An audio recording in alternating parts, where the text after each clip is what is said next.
आणि त्यांच्या 1 वर्षाच्या कामाची कार्यपुस्तिका ही म्हणजे काल आलेले न्यायालयाचे 2 निर्णय आहेत। खरं म्हणजे श्री अर्णव गोस्वामी असतील किंवा कंगना रणावत असतील, यांच्या सगळ्या विचारांशी आम्ही सहमत नाही, परंतु लोकशाहीमध्ये सरकार विरोधी विचार मांडल्यानंतर ते चिरडून टाकू आणि ज्या प्रकारची चपराक या सरकारला काल सर्वोच्च न्यायालयाने आणि उच्च न्यायालयाने या ठिकाणी दिली आहे, यानंतर तरी हे सरकार जागं होईल का की आता सर्वोच्च न्यायालय आणि उच्च न्यायालयाला देखील तुम्ही महाराष्ट्र विरोधी ठरवणार आहात, हा सवाल आता विचारण्याची आवश्यकता आहे। महाराष्ट्रद्रोही असं उच्च न्यायालय आणि सर्वोच्च न्यायालयाला या सरकारने ठरवलं नाही म्हणजे फार चांगलं झालं असं आम्ही समजू। आज आपण बघू शकतो की श्री अर्णव गोस्वामी यांच्या प्रकरणात अतिशय हार्ड हिटिंग अशा प्रकारचा निर्णय हा सर्वोच्च न्यायालयाने दिला आहे आणि त्यात सर्वोच्च मौल्यवान बाब आहे। एखाद्या व्यक्तीची स्वतंत्रता ही एक दिवस जरी धोक्यात येत असेल तर ती अनेक दिवसांसाठी धोक्यात आली असे म्हणावे लागेल। या पुढचं महत्त्वाचं आहे, अर्णवला यासाठी लक्ष्य करण्यात आले की त्यांनी टीव्हीवर जी मते व्यक्त केली होती ती सरकारी यंत्रणेसाठी अडचणीची होती। फौजदारी कायदे हे कुठल्या व्यक्तीचा निवडून छळ करण्यासाठी शस्त्र म्हणून कधी वापरायचे नसतात। कायदा हा कुठल्याही व्यक्तीला लक्ष्य करण्यासाठी नसतो। या व्यतिरिक्त अनेक गोष्टी या ठिकाणी या निर्णयामध्ये दिलेल्या आहेत, ज्या सरकारच्या कृतीला आणि सरकारच्या डोळ्यामध्ये झणझणीत अंजन घालणाऱ्या अशा प्रकारच्या या सगळ्या बाबी या ठिकाणी आपल्याला पाहायला मिळतात। दुसरं, कंगना रनौत यांचं जे नगरपालिका आणि पर्यायाने राज्य सरकार आणि राज्य सरकारचे नेते यांच्यावर घणाघाती टीका ही या ठिकाणी करण्यात आली आहे। कंगनाच्या घराची तोडफोड करण्याची कृती ही अप्रामाणिक होती, त्यामागचा हेतू चांगला नव्हता। ही कारवाई सुनियोजित स्वरूपाची होती, तिचे ट्विट्स आणि वक्तव्य पाहून ती करण्यात आली। तिच्या घरात कारवाई करण्यात आलेली कारवाई ही अनधिकृत होती, तिला कोणताही कायदेशीर मार्ग वापरता येऊ नये हे सुनिश्चित करण्यात आले। मार्ग असा पत्करण्यात आला की तिच्याकडे कोणताही पर्याय राहू नये आणि जे काही आहे ते स्वीकारण्याशिवाय पर्याय असू नये, फेट अकम्प्ली असा शब्द वापरण्यात आला आहे। एखाद्या व्यक्तीच्या मूलभूत हक्कांचा सन्मान न करण्याचा प्रयत्न अशीच महापालिकेची कारवाई म्हणता येईल। म्हणूनच अतिक्रमण पाडण्याचा मुंबई महापालिकेचा आदेश आम्ही रद्द करीत आहोत। श्री दिसणारी नाही, 9 मार्चपर्यंत नुकसान किती झाले याची माहिती न्यायालयाला सादर करावी, त्यानुसार आम्ही नुकसान भरपाईचा आदेश पारित करू। म्हणजे आपण हे दोन्ही निर्णय जर बघितले तर अक्षरशः सरकारी तंत्राचा गैरवापर, आणि एवढंच नाही आहे, अनेक RTI कार्यकर्त्यांवर, अनेक जे सोशल मीडियावर ॲक्टिव्ह आहेत अशा लोकांवर सरकारच्या विरोधात बोलाल तर आम्ही तुम्हाला जेलमध्ये टाकू, ही जी दमनकारी नीती आहे ही यातनं स्पष्ट झाली आहे आणि ते सर्वोच्च न्यायालय आणि उच्च न्यायालयाने देखील या ठिकाणी पूर्णपणे स्पष्ट केली आहे। आणि आमची तर मागणी आहे की आता हे स्पष्ट दोन्ही निकाल आल्यानंतर सरकार कोणावर कारवाई करणार आहे हे सरकारने स्पष्ट केलं पाहिजे। कोणावर कारवाई करणार आहे? गृहमंत्र्यांवर होणार की मुख्यमंत्री याच्याकरता माफी मागणार, अशा प्रकारची कारवाई झाल्याबद्दल ते तर मागणार नाहीत, आम्हाला माहिती आहे की ज्या अधिकाऱ्यांनी नियमबाह्य जाऊन अशा प्रकारची कारवाई केली त्यांच्यावर कारवाई करणार, हे देखील आता या ठिकाणी स्पष्ट झालं पाहिजे. खरं तर महाविकास आघाडीला 1 वर्ष पूर्ण झालं. या एका वर्षामध्ये या सरकारची अचीवमेंट काहीच नाही.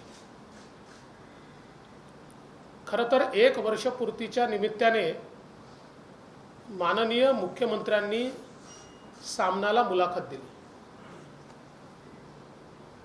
अपेक्षा अशी होती की वर्षपूर्तीच्या निमित्ताने मुलाखत असल्यामुळे एका वर्षात आम्ही काय केलं, आमच्यासमोर काय अडचणी आल्या, आम्ही काय अचीव केलं, आता पुढची आमची दिशा काय आहे, कसा आम्ही विकास करणार आहोत, महाराष्ट्रातल्या दीन दलित गोरगरीब आदिवासी शेतकरी शेतमजूर महिला, महाराष्ट्रातली शहरं, महाराष्ट्रातला ग्रामीण भाग, या सगळ्यांच्या बद्दल आमचं विजन काय आहे, आम्हाला कुठे हा महाराष्ट्र न्यायचा आहे, काय नेमकं करायचं आहे, या संदर्भात माननीय मुख्यमंत्र्यांच्या मुलाखतीमध्ये काही दिशा मिळेल अशा प्रकारची अपेक्षा होती. परंतु दुर्दैवाने मुख्यमंत्र्यांची मुलाखत ही केवळ टीका टिप्पणीमध्ये केली. आणि आश्चर्य आहे, महाराष्ट्राच्या इतिहासात इतके धमकावणारे मुख्यमंत्री मी यापूर्वी पाहिले नव्हते. असं कधी होत नव्हतं. म्हणजे मुख्यमंत्री संयमी आहेत असं मी ऐकलं होतं आणि गेल्या 5 वर्षात अनुभवलं होतं. पण मग ते दसऱ्याचं भाषण असो की कालची मुलाखत असो, मुख्यमंत्र्याच्या खुर्चीवर बसणाऱ्या व्यक्तीला शोभणारं वक्तव्य हे त्यांनी केलेलं नाही. हे शोभणारं वक्तव्य नाही आहे. तुम्ही संवैधानिक पदावर बसले आहात, संविधानाची शपथ घेतली आहे, कोणाच्याही विरुद्ध राग किंवा द्वेषाच्या शिवाय मी कारवाई करीन हा शपथेचा भाग आहे. अनुराग या द्वेष के बिना, राग किंवा द्वेषाच्या शिवाय ही जी शपथ घेतली आहे, या शपथेचं पालन करताना कुठेही मुख्यमंत्री दिसत नाही. आणि कालच्या मुलाखतीमध्ये विकासावर चर्चा नाही आहे, महाराष्ट्र कुठल्या दिशेला जाईल याच्यावर चर्चा नाही आहे. याच्यामागे हात धुवून लागू, त्याच्यामागे पाय धुवून लागू, याची खिचडी करू, त्याचा खिमा बनवू, हे कुठले शब्द आहेत? म्हणजे असं आहे की अशा प्रकारचं भांडण हे नाक्यावर होतं. हे वर्षपूर्तीच्या निमित्ताने होत नाही. मुख्यमंत्र्यांनी एक गोष्ट लक्षात घेतली पाहिजे की अशा प्रकारे चिरडण्याची भाषा ही ज्यांनी ज्यांनी केली ते फार काळ टिकले नाहीत. आणि या देशात तर लोकशाही आहे. एक बरं झालं की त्यांची मुलाखत 1 दिवस आधीच झाली होती. कालच्या जे काही निर्णय आले आहेत त्या निर्णयानंतर जर ही मुलाखत झाली असती तर कदाचित कंटेम्प्ट ऑफ कोर्टच झाला असता. कारण सर्वोच्च न्यायालय आणि उच्च न्यायालय तुमच्याबद्दल इतकी जबरदस्त टिप्पणी करते आणि तुमची मुलाखत तीच आहे. त्यामुळे मला असं वाटतं, मी ही कुठल्याही मुख्यमंत्र्याची मुलाखत मानत नाही आणि त्यामुळे त्याला उत्तर देणं किंवा त्याच्यावर टिप्पणी करणं हे देखील मला असं वाटतं की योग्य नाही आहे. कारण ती त्या लायकीचीच नाही आहे. ती त्या लायकीचीच नाही आहे. माझी अपेक्षा असं आहे की तुम्हाला ते म्हणतात ना 5 वर्ष राज्य चालवणार आहे, जरूर चालवा.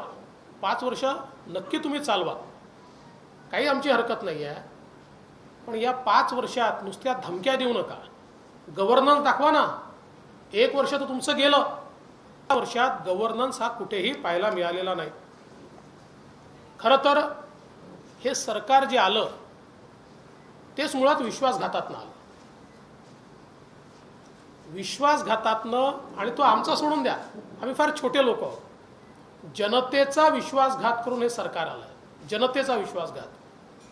कारण तुम्ही एका पक्षासोबत युती करून मतं मागता, मोदीजींच्या नावाने मतं मागता, मोदीजींचा चेहरा समोर ठेवून त्या ठिकाणी मतं मिळवता, आणि त्यानंतर विरोधकांची हातमिळवणी करता. आणि म्हणून हे सरकार विश्वासघातातून आलेलं सरकार आहे. आणि आल्यानंतर गेल्या 1 वर्षातली उपलब्धी काय आहे? 1 वर्षातली उपलब्धी यांची केवळ स्थगिती आहे. वेगवेगळ्या विकास कामांना स्थगिती देणं, याच्या व्यतिरिक्त दाखवण्यासारखं या सरकारमध्ये काही नाही आहे. आणि आमचं स्पष्ट मत आहे, आरे कारशेड या संदर्भात तर मुंबई भाजपा यातलं सत्य हे मुंबईतल्या प्रत्येक व्यक्तीपर्यंत पोहोचवणार आहे. काही अधिकारी आपल्या फायद्याकरता मुख्यमंत्र्यांचा इगो मसाज करतायत आणि मुख्यमंत्र्यांची दिशाभूल करतायत. आणि त्यातनं आरे कारशेड सारखे निर्णय, जे मुंबई विरोधी निर्णय आहेत, मुंबईच्या सामान्य माणसाच्या विरोधातले निर्णय आहेत, आणि सर्वोच्च न्यायालयाने दिलेल्या निर्णयाच्या विरोधातले निर्णय आहेत. त्यामुळे या संदर्भात मुंबईतल्या प्रत्येक व्यक्तीपर्यंत याचं सत्य हे आम्ही एका छोट्याशा पुस्तिकेच्या माध्यमातून पाठवणार आहोत. आणि या सरकारने कसं मुंबईकरांना या ठिकाणी मेट्रोपासून दूर ठेवलं ते देखील आम्ही सांगणार आहोत. आता आपण बघा, या ठिकाणी जलयुक्त शिवार स्थगित, सरपंचाची थेट निवडणूक स्थगित, बाजार समित्यांमध्ये शेतकऱ्यांचा मतदानाचा अधिकार स्थगित, शिक्षकांच्या ऑनलाईन बद्द्या स्थगित, सारथी बंद, आरे कारशेड मी सांगितलं. यादी इतकी मोठी आहे, माझ्याकडे 2 पानाची यादी आहे की ज्याच्यावर निव्वळ स्थगिती या सरकारने दिलेली आहे. आणि दुसरीकडे कोरोनाच्या काळामध्ये, कोरोनाच्या हाताळणीमध्ये हे सरकार सपशेल अपयशी झालं. ही तर खरोखर मी असंच म्हणतो की ईश्वराचे आशीर्वादच म्हणावेत की दुसरी वेव ही देशात आणि महाराष्ट्रात काही भागातच दिसते आहे, ती अजून महाराष्ट्रात दिसत नाही आणि ती येऊ नये अशीच आपली इच्छा आहे. पण हे सांगतात की आम्ही महाराष्ट्रात कोरोना थोपवला. देशामध्ये एकूण मृत्यू झाले 1,34,000. बोला, देशातल्या सर्वात जास्त कोरोनाचे पेशंट्स हे महाराष्ट्रात, आणि कोरोना थोपवला. काय अवस्था आपण महाराष्ट्राची आणि मुंबईची बघितली. रस्त्यावर तडफडून मरणारे लोक आम्ही बघितले. एकेका बेडवर मेलेला व्यक्ती आणि पेशंट झोपलेला आम्ही बघितला. 3-3 दिवस लोक मेले पण कोणाला पत्ता नाही आम्ही बघितलं. 7-7 दिवस शौचालयात त्या ठिकाणी डेड बॉडी पडली आहे, कोणी लक्ष द्यायला तयार नाही हे आम्ही बघितलं. कोणाची बॉडी कोणाकडे गेली हे माहिती नाही हे आम्ही या ठिकाणी बघितलं. किती किती किती व्यथा आम्ही या कोरोनाच्या काळात बघितल्या. कुठेही सरकारचं नियंत्रण कोरोनात आम्हाला पाहायला मिळालं नाही. आजही बघा, चाचण्यांच्या संदर्भात मला आकड्यांशी लढायचं आहे की कोरोनाशी लढायचं आहे, आणि सुरुवातीपासून ही स्ट्रॅटेजी राहिली आहे. मी तर या संदर्भात वारंवार, मी आज बोलतो असं नाही, वारंवार केवळ बोललो नाही, या संदर्भातली सगळी माहिती ही मी मुख्यमंत्र्यांपर्यंत पाठवली. ठीक आहे, माझ्या एकाही पत्राला त्यांनी उत्तर दिलं नाही, पण किमान त्याच्यावर जर कारवाई केली असती तरी देखील आम्ही त्यांना धन्यवाद दिले असते. पण कुठलीही कारवाई होताना दिसत नाही. आणि म्हणून कोरोनाच्या काळात आम्ही काम केलं असं म्हणून पाठ थुकटून घेऊ नका. एक निश्चित आहे, कोरोनाच्या काळात प्रचंड मोठा भ्रष्टाचार हा मात्र झालाय, आणि तो भ्रष्टाचार आम्ही उघड करणार आहोत. अक्षरशः कोरोनाच्या नावाने जी काही लूट या ठिकाणी झाली आहे ती आम्ही निश्चितपणे समोर आणणार आहोत। आज आपण बघा, राज्यामध्ये गेल्या वर्षभरात शेतकऱ्यांसमोर प्रचंड प्रश्न आले। विदर्भामध्ये पूर आला, पश्चिम महाराष्ट्रामध्ये, मराठवाड्यात आणि उत्तर महाराष्ट्रात अतिवृष्टी झाली, महाराष्ट्रातल्या कानाकोपऱ्यातला शेतकरी पूर्ण उद्ध्वस्त झाला। वचनपूर्ती मुख्यमंत्री पदाकरता न दिलेलं वचन लक्षात आहे, पण शेतकऱ्याला आपण स्वतः बांधावर जाऊन दिलेलं वचन मात्र हे विसरले। 50,000 देऊ, 25,000 देऊ, दिलं होतं ना वचन। मुख्यमंत्री पदाचं वचन आम्हाला दिलं होतं हे रोज सांगितलं जातं, पण तुम्ही शेतकऱ्याला दिलेल्या वचनाचं काय याचं उत्तर कोण देणार? आणि ते सोडून द्या, आजही तुम्ही जाहीर केलेली मदत देखील, तोकडी मदत देखील शेतकऱ्याला मिळालेली नाही। मी आता पुन्हा जवळजवळ अर्ध्या महाराष्ट्राचा दौरा करून आलो।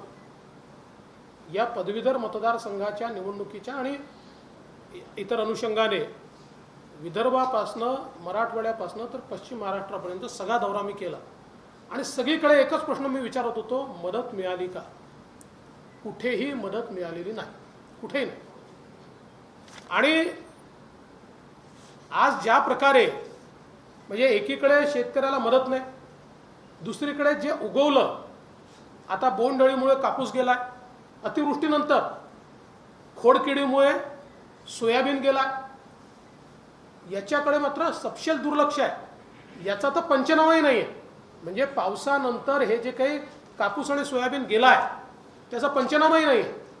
आमची मागणी आहे, धानाच्या शेतकऱ्याला बोनसची घोषणा आली, आम्ही स्वागत करतो, आम्हाला आनंद आहे, पण त्याच वेळी हा जो कापसाचा शेतकरी आहे, सोयाबीनचा शेतकरी आहे, ज्याला अक्षरशः आज रस्त्यावर येण्याची त्याची परिस्थिती झाली आहे, त्यालाही तात्काळ सरकारने बोनस घोषित केला पाहिजे, मदत घोषित केली पाहिजे आणि त्याला सावरलं पाहिजे। एवढंच नाही, माननीय मुख्यमंत्र्यांनी घोषणा केली, पिकेल ते विकेल। जे पिकलंच नाही, पण जे पिकलं तेही विकायची व्यवस्था नाही आहे। म्हणजे जो कापूस राहिला त्याच्या खरेदीची व्यवस्था नाही आहे, सोयाबीनच्या खरेदीची व्यवस्था नाही आहे, मागच्याही खरीप आणि रबीची खरेदी हे सरकार करू शकलं नाही, आताही कुठलीही खरेदीची व्यवस्था या सरकारने केलेली नाही। आणि जे कोरोनाच्या काळात छोटे छोटे घटक आहेत, 12 बलुतेदार आहेत, फुटपाथ दुकानदार आहेत, ऑटो रिक्षा टॅक्सीवाले आहेत, वेगवेगळे कामं करणारे आहेत, या कोणाही करता एका नव्या पैशाचं पॅकेज या सरकारने दिलेलं नाही, कोणालाही मदत केली नाही। कोरोनाच्या काळात या सरकारच्या वतीनं कोणालाही कुठलीही मदत झाल्याचं आपल्याला पाहायला मिळालं। मराठा आरक्षणाच्या संदर्भात केवळ 2 आरक्षणं उच्च न्यायालयात टिकली। अनेक राज्यांनी आरक्षणं दिली, पण ती सगळी उच्च न्यायालयामध्ये त्या ठिकाणी आरक्षणं स्थगित झाली। 2च आरक्षण, एक तमिळनाडूचं आणि दुसरं महाराष्ट्रातलं, की ज्याला उच्च न्यायालयाने वैध ठरवलं। उच्च न्यायालयातनं तमिळनाडूचं आरक्षण हे सर्वोच्च न्यायालयात गेलं, त्या ठिकाणी त्यांनी ते घटनापीठाकडे पाठवलं, कुठली स्थगिती दिली नाही। महाराष्ट्राचं आरक्षण मात्र घटनापीठाकडे पाठवताना त्याच्यावर स्थगिती देण्यात आली। आणि पहिल्या दिवशीपासून, म्हणजे ज्यावेळेस त्या ठिकाणी सर्वोच्च न्यायालयात केस गेली, पहिल्याच दिवशी यांचे वकील सांगतात आमच्याकडे कुठली माहिती आलेली नाही, त्यामुळे आम्ही आर्ग्युमेंट करू शकत नाही। कुठलाही समन्वय आम्हाला पाहायला मिळाला नाही। आजही आपण बघितलं, प्रवेशाचे इतके घोळ झाले, स्थगिती काढण्याकरता या सरकारनं माहिती असून हे तत्व आहे की ज्यांनी स्थगिती देऊन ज्या पीठाने घटनापीठाकडे पाठवण्याचा निर्णय केला आहे त्यांच्यापुढे स्थगिती उचलण्याकरता जाता येत नाही, त्यांना तो अधिकार नाही। हे माहिती असताना त्यांच्यापुढेच अर्ज केला, 1 महिना वाट पाहिली, आणि मग लागण्याच्या एक दिवस आधी यांनी स्टेटमेंट केलं की यांच्या पुढे आम्हाला मंजूर नाही. अरे मंजूर नाही का, त्यांना अधिकारच नाही आहे. आणि आताही घटनापीठाच्या संदर्भात कुठेही सरकार गंभीर दिसत नाही, कुठलाही सरकारचा प्रयत्न दिसत नाही, केवळ वेळ काढू धोरण आहे. आणि दुर्दैवाने पुन्हा सांगतो, आम्ही तर ज्यावेळेस मराठा आरक्षणाचा कायदा केला त्या कायद्यात आम्ही ओबीसी आरक्षणाला कायदेशीर संरक्षण दिलं. त्यामुळे या राज्यामध्ये ओबीसी आरक्षणाला राज्याच्या विधानसभेने त्या कायद्याच्या माध्यमातून पूर्णपणे संरक्षण दिलं आहे. म्हणजेच काही नेते या बाजूने आणि त्या बाजूने जाणीवपूर्वक या ठिकाणी स्टेटमेंट्स देऊन मराठा समाज आणि ओबीसी समाजाला अमोरासमोर आणण्याचा प्रयत्न, ओबीसी समाजामध्ये घबराट तयार करण्याचा प्रयत्न, कुठल्याही परिस्थितीत ओबीसी समाजाच्या आरक्षणाला धक्का लागू शकत नाही, तो कोणी सहन देखील करणार नाही. पण सत्ता पक्षात नाही होत आहे याचा अर्थ नेमका काय आहे? आपल्या ज्या असफलता आहे, आपले जे फेलियर्स आहेत, हे लपवण्याकरता अशा प्रकारची नीती करणं हे योग्य नाही आहे. यातनं महाराष्ट्रात समाज एकमेकाच्या समोर येत आहेत आणि महाराष्ट्रामध्ये त्यातनं अतिशय चुकीची अशा प्रकारची परिस्थिती आपल्याला या ठिकाणी पाहायला मिळत आहे. खरं तर एकूणच विषय अनेक आहेत, पण मी त्या विषयांच्या संदर्भात फार काही बोलणार नाही. मला असं वाटतं 1 वर्षामध्ये हे अपयशी झालेलं आहे. कुठल्याही घटकाचं ते समाधान करू शकलेलं नाही. सरकारच्या 3 पक्षांमध्ये कुठलाही समन्वय नाही. विजेच्या प्रश्नावर जे घुमजाव या ठिकाणी केलं तर ऐतिहासिक घुमजाव आहे. आणि त्याहीपेक्षा मजेदार असं आहे, काँग्रेस पक्षाच्या अंतर्गत अशोक चव्हाण म्हणतात नितीन राऊतांनी चर्चा केली नव्हती, बाळासाहेब थोरात म्हणतात चर्चा केली होती, मग कोणीतरी सांगतं की अजितदादांनीच सांगितलं होतं, नितीन राऊतांनी सांगितलं, अजितदादांनी सांगितलं तर घोषणा करा. अजितदादा म्हणतात मला माहीत नाही, आणि मुख्यमंत्री म्हणतात तुम्हाला जे निर्णय घ्यायचे ते तुम्ही घ्या, तुमचं कुटुंब तुमची जबाबदारी, त्यामुळे तुम्ही जे निर्णय घ्यायचे ते तुम्ही घ्या. त्यामुळे एकूणच सरकारमध्ये समन्वय नाही आहे. आणि ज्या प्रकारे बदल्यांचे दलाल आज फिरतायत आणि जी अवस्था आम्हाला पाहायला मिळते आहे, अशी तर महाराष्ट्रात पूर्वीच्या 15 वर्षाच्या काँग्रेस राष्ट्रवादीच्या सरकारमध्येही नाही बघितली. इतकी वाईट अवस्था आज या ठिकाणी पाहायला मिळते आहे. आणि बदल्यांच्या व्यतिरिक्त कुठलाच कारभार या सरकारमध्ये होताना दिसत नाही आहे. आणि म्हणून या 1 वर्षाच्या निमित्ताने अपयशी ठरलेल्या या सरकारला आणि त्याचे मुख्य जे आहेत माननीय मुख्यमंत्री यांना मी एवढंच सांगेन की मुख्यमंत्र्यांसारखे वागा. संयम हा तुमच्या बोलण्यात आणि कृतीत दोन्ही ठिकाणी दिसला पाहिजे. आणि पुन्हा एकदा सांगतो, हे जे 2 निर्णय आले आहेत, म्हणजे स्पष्ट सांगतो, आमची काही राष्ट्रपती राजवटीची मागणी बिलकुल नाही, पण कॉन्स्टिट्यूशनल मशिनरी ब्रेकडाऊनचं या 2 निर्णयाशिवाय वेगळं उदाहरण काय हवं आहे? हे 2 निर्णयच कॉन्स्टिट्यूशनल मशिनरी ब्रेकडाऊन आणि अब्यूज ऑफ पॉवर याचं ज्वलंत उदाहरण आहे. पण आम्ही एक सक्षम विरोधी पक्ष आहोत. विरोधी पक्षामध्ये आम्हाला जी भूमिका दिली आहे त्या भूमिकेचं आम्ही नीट पालन करू आणि महाराष्ट्रातल्या जनतेला न्याय मिळवून देण्याकरता आम्ही निश्चितपणे या ठिकाणी आवश्यकता असेल तेव्हा रस्त्यावर उतरू. आमच्या कितीही तक्रारी माननीय मुख्यमंत्र्यांनी पंतप्रधान महोदयांकडे केल्या तरी देखील आम्ही जनतेला उत्तरदायी आहोत. त्यामुळे रस्त्यावर उतरावंच लागेल. तुमचा नाकर्तेपणा आहे म्हणून आम्हाला उतरावं लागतं. दोन प्रश्न आहेत. ईडीच्या मार्फत धमकवलं जात आहे, म्हणजे प्रतिनिधी ते कुटुंबापर्यंत पोहोचलं अशा पद्धतीचा आरोप केला जातोय. आणि जे काही अतिवृष्टी आता पाऊस झाला, 3 वेळा निवेदन पाठवून सुद्धा अजून केंद्राचा पत्ता झाला नाहीये. केंद्राने अजून मदत केली नाही, यावर आपण काय बोलणार? माझी आपल्याला विनंती आहे की पत्रकारांनी देखील पूर्ण माहिती घेऊन त्या ठिकाणी प्रश्न म्हणजे माझा तुमच्यावर काही रोष नाही आहे, पण सरकारच्या वतीनं जे सांगितलं होतं ते सत्य नाही आहे. सरकारच्या वतीनं हे पत्र पाठवतात, पत्र नाही पाठवावं लागत, मेमोरँडम जावं लागतं आणि मेमोरँडम गेल्यानंतर तुम्हाला त्या ठिकाणी मदत मिळते. त्यामुळे इथे ज्या मंत्र्याच्या मनात येईल तो ते बोलतो आणि दुर्दैवाने तेच दाखवलं जातं.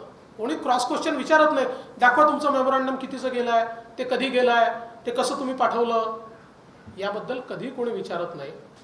केंद्र सरकार निश्चितपणे मदत करेल. आणि मी सांगितलं, मी यापूर्वी आकडेवारी दिली की काँग्रेस राष्ट्रवादीच्या UPAच्या काळामध्ये महाराष्ट्राला किती मदत मिळाली नॅचरल कॅलॅमिटीमध्ये आणि 5 वर्षात मोदी सरकारच्या काळात किती मिळाली याची आकडेवारीच मी दिली आहे.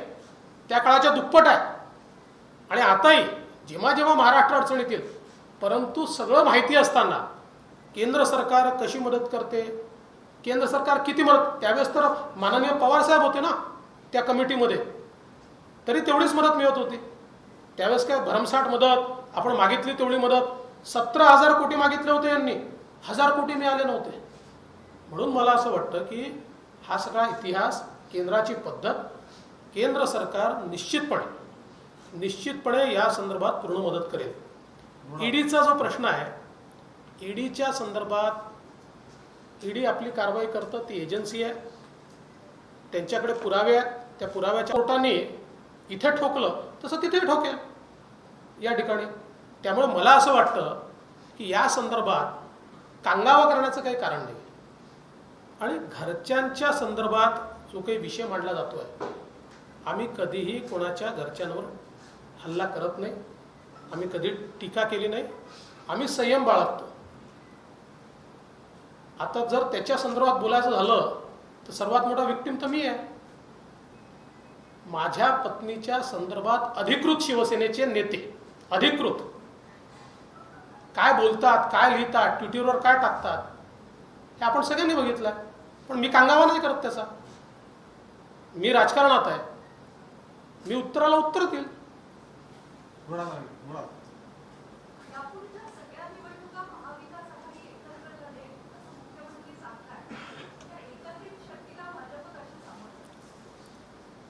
ते कितीही एकत्र आले, जनतेला या ठिकाणी त्यांचं सरकार कसं चाललं आहे हे जनतेने बघितलेलं आहे. त्यामुळे राजकारणामध्ये 1 आणि 1 2च होतात असं नाही आहे. राजकारणात 1 आणि 1 0 देखील होतं, 1 आणि 1 11ही होतं. त्यामुळे हे किती एकत्रित आले, एक तर मनाने एकत्रित येऊ शकत नाही, यांचं पक्षाच्या अंतर्गतच एकत्रित येऊ शकत नाही. आता तुम्ही बघा, पुणे शिक्षक मतदारसंघ हा काँग्रेसकडे गेला, अख्खी राष्ट्रवादी जुन्या उमेदवाराच्या पाठीशी आहे. तीच परिस्थिती इतर ठिकाणी देखील आहे. त्यामुळे हे अनैसर्गिक युती आहे, नैसर्गिक युती नाही आहे. त्यामुळे एकत्र येऊ शकत नाही. पण आम्हाला एका गोष्टीचा आनंद आहे की भारतीय जनता पक्षाची दहशत यांच्या मनात आता इतकी तयार झाली कि हे लोकल बॉडीच्या निवडणुका देखील एकत्रित लढण्याच्या गोष्टी करून राहिले. आमची शक्ती, मैं हिंदी में वापस बोलूंगा, पूरा बोल देता हूँ.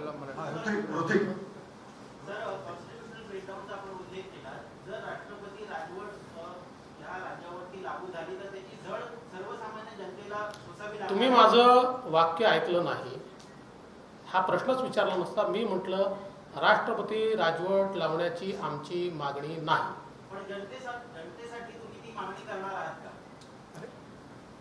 मी ऑलरेडी सांगितलंय की this qualifies about constitutional breakdown and abuse of power, पण आमची ती मागणी नाही. राहुल सर, वर्षभरातलं एकंदरीत सगळं महाविकास आघाडीचे काही निर्णय असेल बघितलं तर पवारांची भूमिका, म्हणजे शरद पवारांची भूमिका ही काय कन्फ्युजिंग राहिलेली आहे. काही चांगलं होत असेल तर त्याचं क्रेडिट राष्ट्रवादीला कसं मिळेल किंवा पक्ष बांधणी या सगळ्यावर.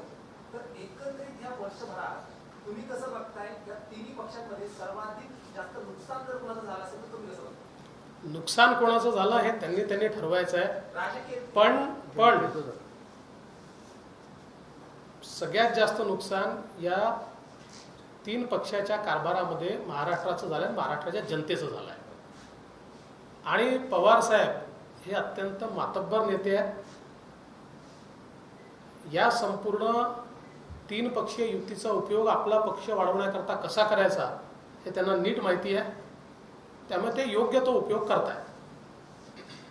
मला वाटतं सगळे प्रश्न झाले. एक फक्त हाँ सर, कोविड की जो आपने बात की तो आपने ऐसे कुछ सजेशंस दिए थे कि गवर्नमेंट को एज अ रिस्पांसिबल ऑफिसर क्या आपने ऐसे सजेशंस दिए थे कि आपने अलग क्या किया होता, या फिर जैसे आपने बोला कि कोविड के टाइम पे पूरा ही फेल हो गया गवर्नमेंट, सो ऐसा क्या अलग कर सकते थे और आपने ऐसे क्या सजेशंस दिए? देखिए, मैंने उस वक्त जो आवश्यक थे मैंने केवल कोविड के ऊपर 100 से ज़्यादा सजेशन दिए, पत्र दिए, 100 से ज़्यादा.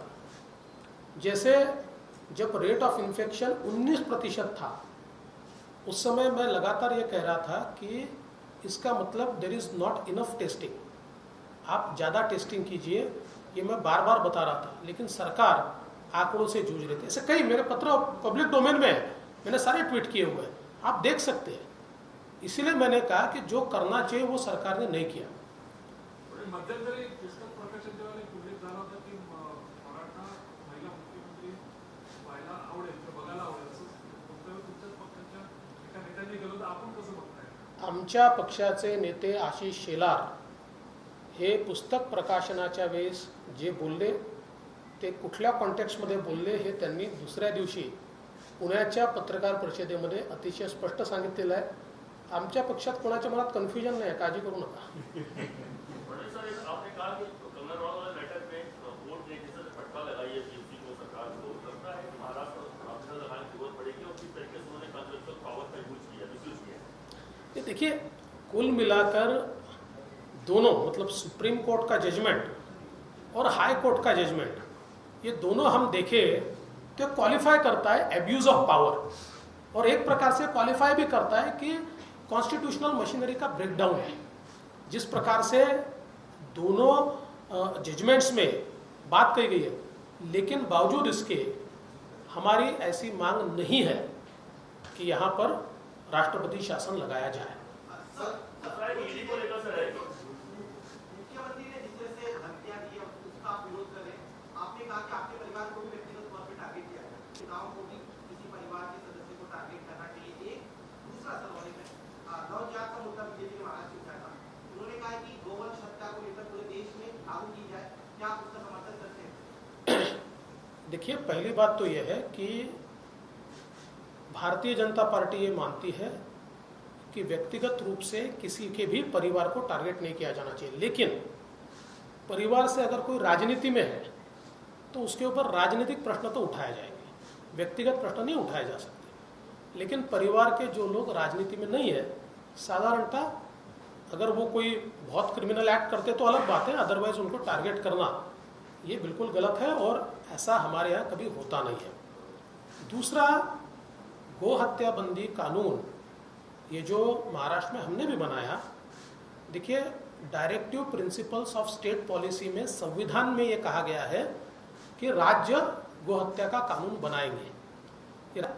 और मुझे आश्चर्य लगता है, देखिए परिस्थितियाँ कैसे बदली कि आजकल संजय राउत साहब कहते हैं बिहार कानून बनाएगा तो महाराष्ट्र कानून बनाएगा, और मुख्यमंत्री जी कहते हैं कि बंगाल ने जो किया वो हम करेंगे. तब बिहार और बंगाल का फॉलो करना पड़ेगा महाराष्ट्र को, तो ये तो बड़ी महाराष्ट्र की शान बढ़ रही है भाई साहब. सर, काल उद्धव ठाकरेंनी म्हणजे एकंदरीत वर्षभरातली शिवसेनेची बदलली भूमिका, जसं की लव्ह जिहादचा कायदा एमपीमध्ये होतोय, काल त्यांनी असं म्हटलं की भाजपचं हिंदुत्व आता बदलले. एकंदरीत शिवसेनेची आतापर्यंतची भूमिका आणि या सगळ्या संदर्भात कसं बघताय? भाजपचं हिंदुत्व बदललेलं नाही, तुम्ही हिंदुत्व सोडलाय. आणि काय शब्द आहे हो, हिंदुत्व काय धोतर आहे का सोडण्याकरता? असं हिंदुत्वाबद्दल बोलू शकता? आणि मग हिंदुत्व जर धमन्यांमध्ये वाहतं तर स्वातंत्र्यवीर सावरकरांना रोज शिव्या देणारे आणि तुमच्या सत्तेत असताना या महाराष्ट्रामध्ये त्यांच्या विरुद्ध लिहून अतिशय खालच्या स्तरात त्यांच्याबद्दल लिखाण करणारे त्यांच्या मांडीला मांडी लावून बसताय. हे तुमच्या धमण्यातलं हिंदुत्व. गुपकर सोबत जी काँग्रेस गेली त्या ठिकाणी काय त्यांचा अजेंडा आहे? चीनच्या मदतीने आम्ही पुन्हा एकदा भारतामध्ये 370 काश्मीरला लागू करू आणि भारताचा तिरंगा झेंडा लागू देणार नाही, काश्मीरचा झेंडा लागला पाहिजे, हा ज्यांचा अजेंडा आहे त्यांच्यासोबत मांडीला मांडी लावून बसताय. आम्हाला हिंदुत्व शिकवता. कसलं हिंदुत्व आहे तुमचं? हिंदुत्व तुम्ही सोडलाय. सर इन फ्यूचर कभी ऑप्शन रहा या आप कभी ऐसा कुछ सोच सकते हैं कि एनसीपी या शिवसेना के साथ सरकार बना सकते हैं? राजनीति में ऐसे ऑप्शंस पे विचार नहीं किया जाता. सर आपने सामना वाले बोल दिए, सामना वाले जिस तरीके से आपने कहा है कि देखिए, इस सरकार को 1 साल पूरा हुआ और 1 साल की इस सरकार की उपलब्धि अगर कुछ होगी तो हमारी सरकार ने शुरू किए हुए कामों को स्टे देना. इसके सिवाय इस सरकार ने 1 साल में कोई काम नहीं किया. आज किसानों के ऊपर बहुत बड़ा संकट है. पूरे महाराष्ट्र में कहीं पर चक्रवात के कारण, कहीं पर असमय बारिश के कारण, कहीं पर बाढ़ के कारण किसानों की फसल पूरे तरीके से खत्म हो गई.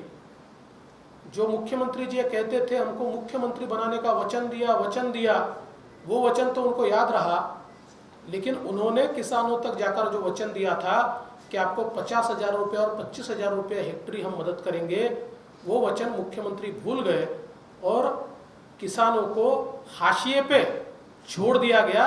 ये परिस्थिति 1 साल में महाराष्ट्र के हमको दिखाई पड़ती है.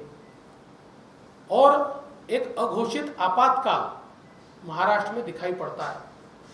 जिस प्रकार से कल 2 जजमेंट्स ये हमने देखे, सुप्रीम कोर्ट का जजमेंट अर्णब गोस्वामी के मामले में और हाई कोर्ट का जजमेंट कंगना रनावत के मामले में, भले ही हम भी इन दोनों व्यक्तियों के सारे स्टेटमेंट्स का समर्थन नहीं करते, लेकिन जिस प्रकार से लोकतंत्र को समाप्त करके इनको टारगेट किया गया, इसका समर्थन नहीं किया जा सकता.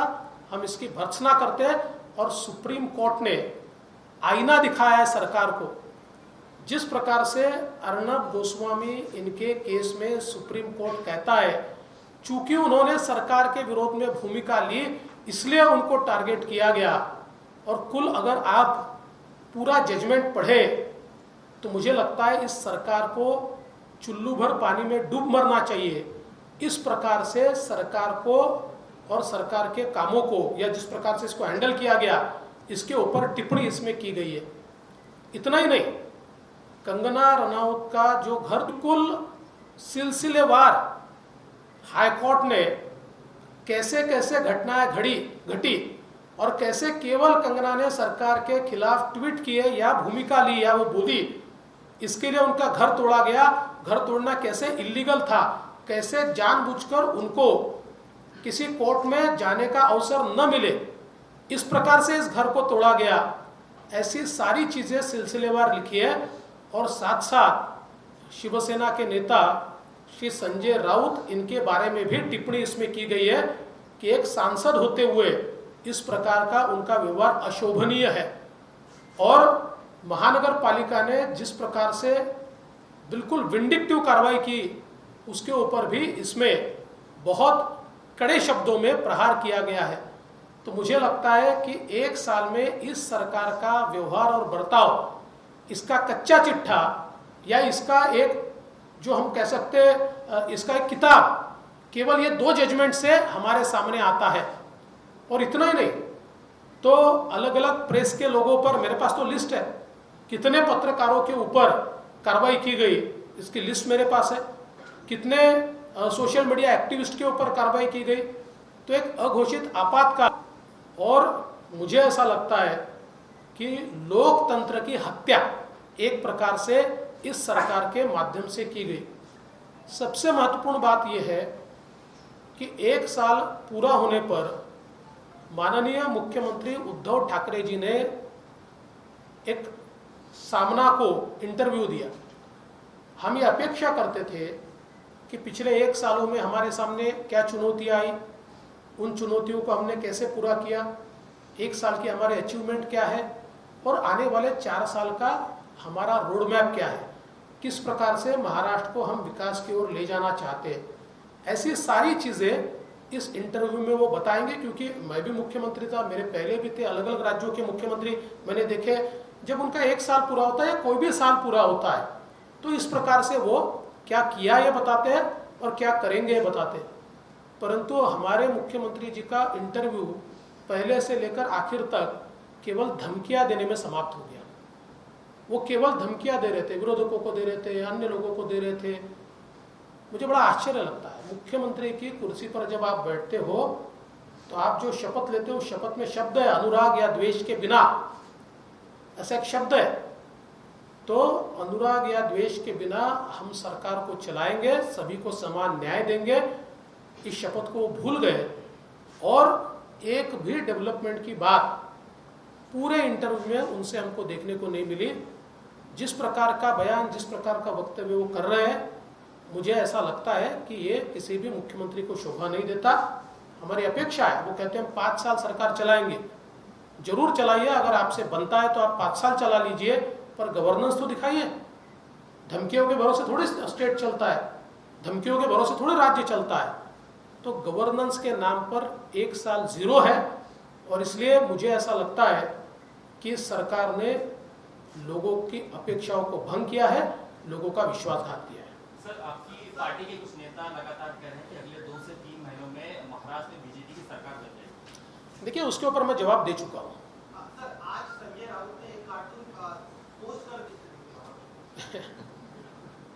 देखिए, मुझे ऐसा लगता है कि कुछ लोगों को सीख नहीं मिलती, क्योंकि देश के न्यायालय जब आपके व्यवहार के ऊपर कोई टिप्पणी करते हैं तो कम से कम उसमें से सीख लेनी चाहिए।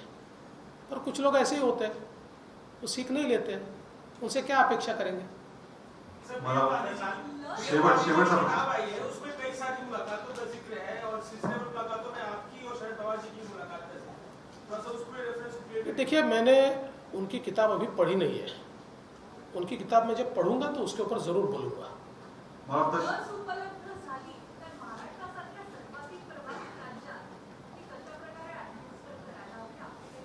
नाही, मला असं वाटतं की एक त्याची नॅशनल स्ट्रॅटेजी बनते आहे आणि त्या नॅशनल स्ट्रॅटेजीच्या अंतर्गत कुठले घटक पहिले, कुठले घटक नंतर, असं एक त्याची जी स्ट्रॅटेजी आहे त्या आपल्याला केवळ एवढंच लक्ष ठेवावं लागेल की अशा परिस्थितीमध्ये काही लोक अशा लसीचाही काळा बाजार करण्याचा प्रयत्न करतात, काही लोक आउट ऑफ द वे जाऊन ती मिळवण्याचा प्रयत्न करतात। सगळ्यांना लस मिळणार आहे, त्यामुळे अशा प्रकारची घटना कुठे होऊ नये।